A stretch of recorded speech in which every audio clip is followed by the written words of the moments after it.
Hi friends, welcome back to my channel. Today we are painting with inks again, and this time we are really trying hard not to mess up our portraits.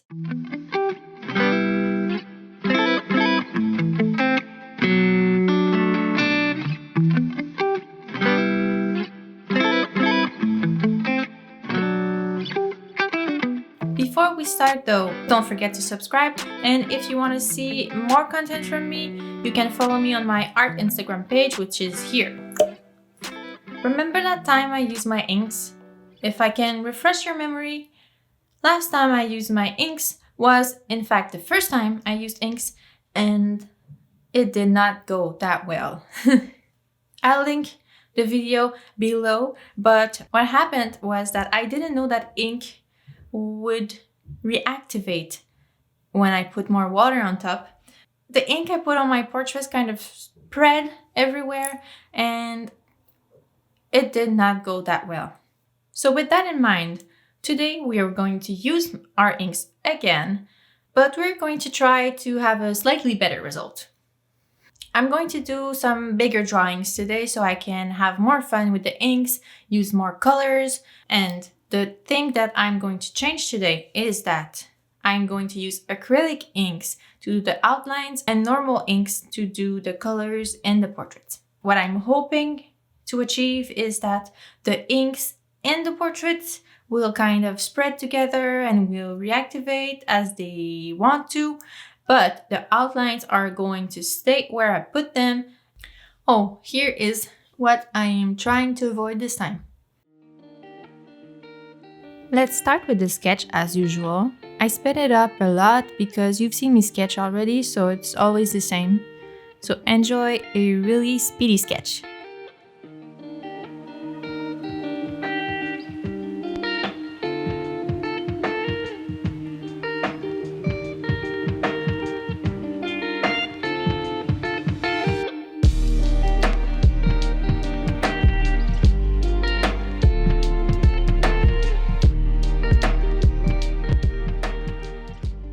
Okay, so now there's a pretty big jump. I think I forgot to record, so you didn't miss that much though.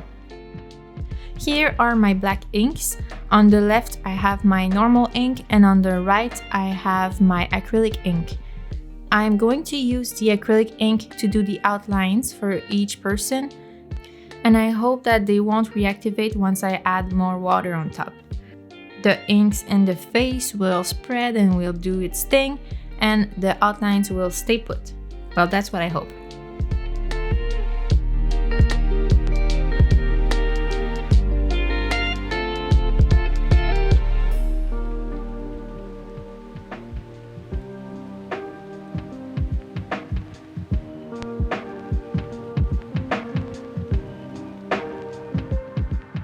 For the portrait on the bottom, I mixed some yellow and blue ink to create a green color, and I used that to do the leaves and the grasses surrounding the man. First, I mixed a kind of a dark green, but then I added some green that I just mixed to the yellow so I could create a lighter green. That's the color that I use for the grass. I decided to use some acrylic ink to do the grass because I wanted the shapes to stay the same, and I wanted to be able to add some colors on top of it without the grass spreading everywhere. Maybe it would have been fun to add some grass with normal ink in the background, so when I add the color, the grass spread and it's like an abstract representation of grass.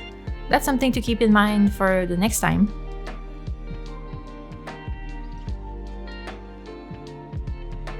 So I was thinking, since I have only a couple pages left of that sketchbook, I was thinking of doing a sketchbook tour.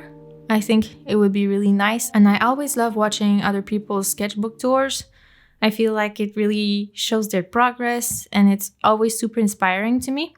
So I was thinking of doing one, but since most of the nice things that I have in this sketchbook is my portraits from the 100 head challenge, and I plan on doing a video on that when I'm done.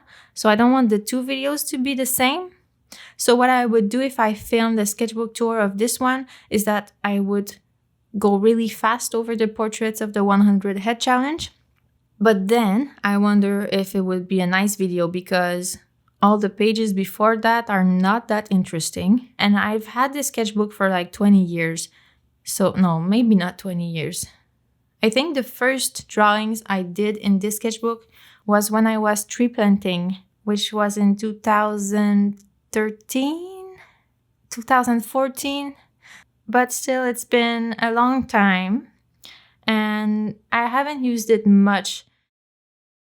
To go back on the sketchbook tour. Okay, so the thing is, I want to film one. I will film one, but I was wondering if I should publish it after I finish my 100 head challenge, so I keep an element of surprise, or if I publish it right now and you see half the portraits right now.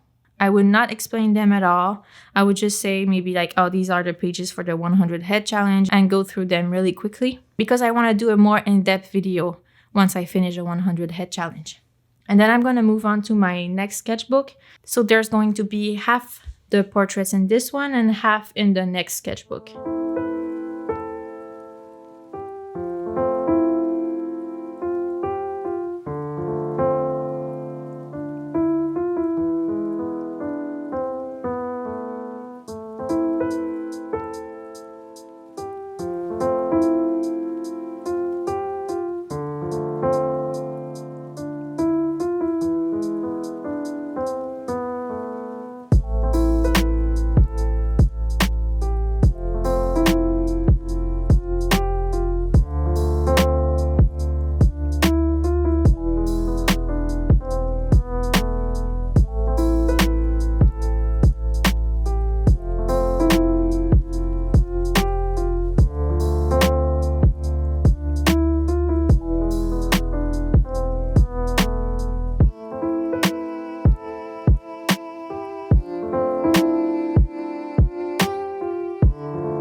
What I want to avoid this time is what happened with the portrait in the middle in the top row. All the outlines were made with normal ink, and when I added water to add shadows in the face, the ink spread everywhere and it just made a mess.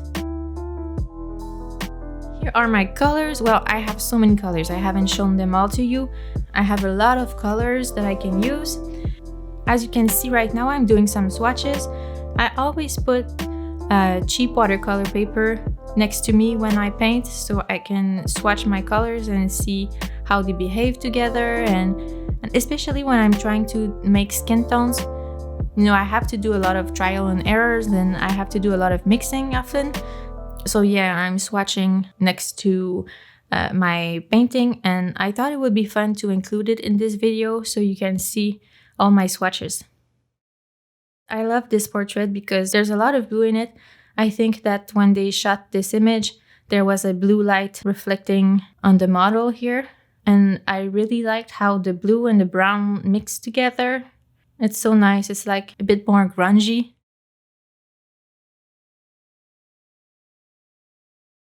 Please tell me when you think I should publish it. Before the 100 head challenge video?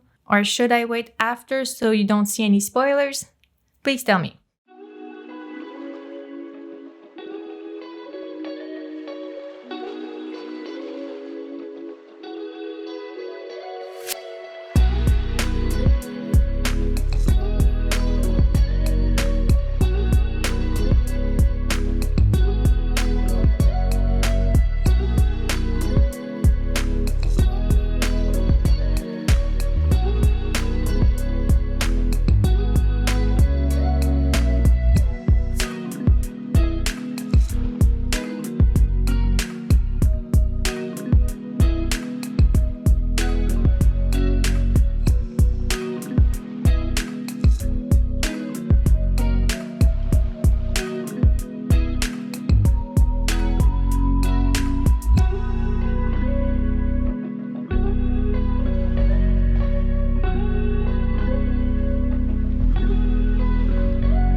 So for this second lady here, she has a much lighter skin tone, so I made a lot of swatches to try to get the right color.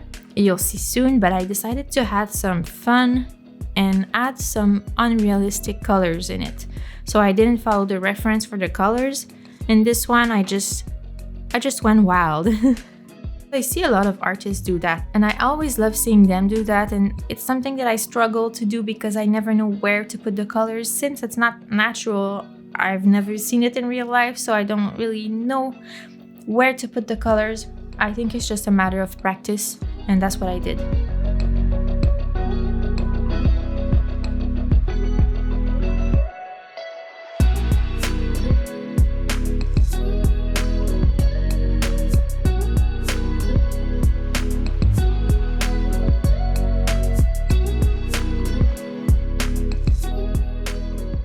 Okay, so this boy here is pretty bland. I used the same color for the skin and the hair.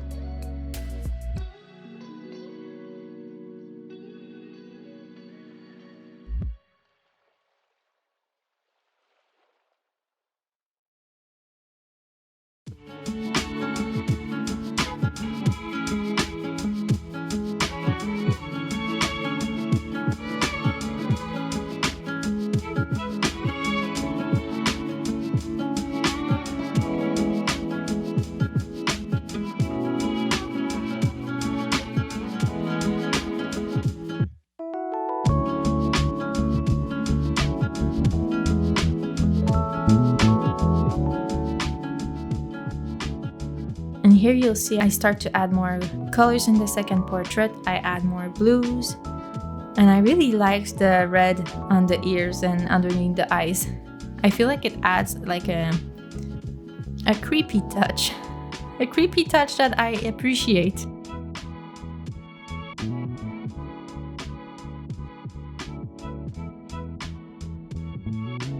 Oh, now so much blue shadows. Oh, and greens too. I love it.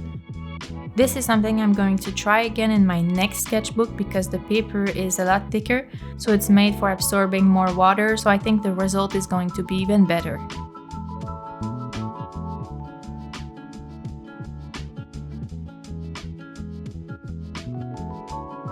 Oh, and I wanted to tell you that I have a new lighting setup. If you've been paying attention to that, you've noticed that the colors of the lighting haven't changed and there's not much shadows anymore. So yeah, that's because I have artificial lights on each side of my table. These are lights that I've had for a long time, but I never thought about using them for that. I thought for some reason that it wouldn't work and maybe I would have to buy a set of lights. I don't know what I was thinking because these lights are perfect for this. So I'm very proud to announce that the quality of my videos is now as good as it can be.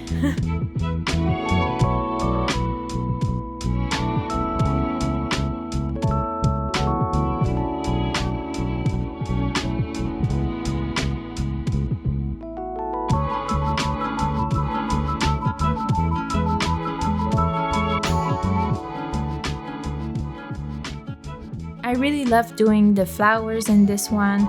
His sweater and his shirt and his face and his hair is pretty much all the same color. So adding a touch of color in the background really helped.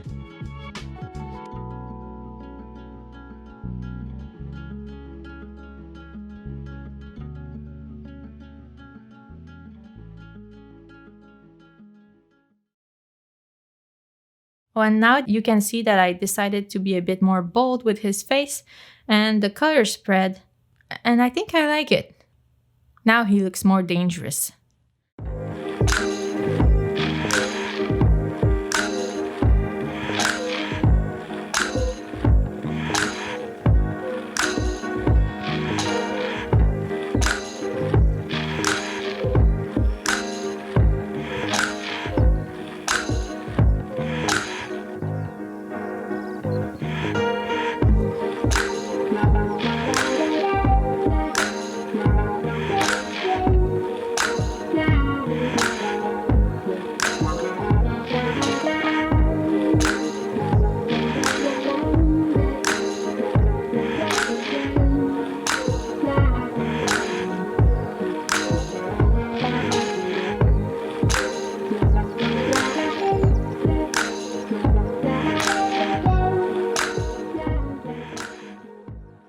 Oh, now you can see that it really gets weird with her eyes here.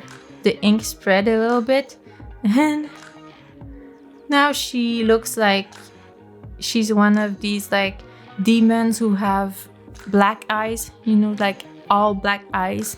But for some reason I think it really fits with her vibe and I wouldn't change it.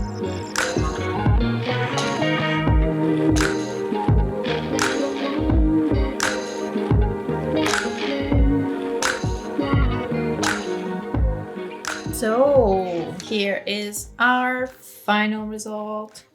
Overall, I think it went quite well. Yeah, I got inspired from the last page I did, which was the more stylized portraits where I use unnatural colors in the portraits. So this time I did the same thing. I used unnatural colors for the shadows and for some other parts of the portraits. So that was really fun. I still followed the reference a bit, but sometimes I just went wild. I really like this page. Yeah, I think I would try it again.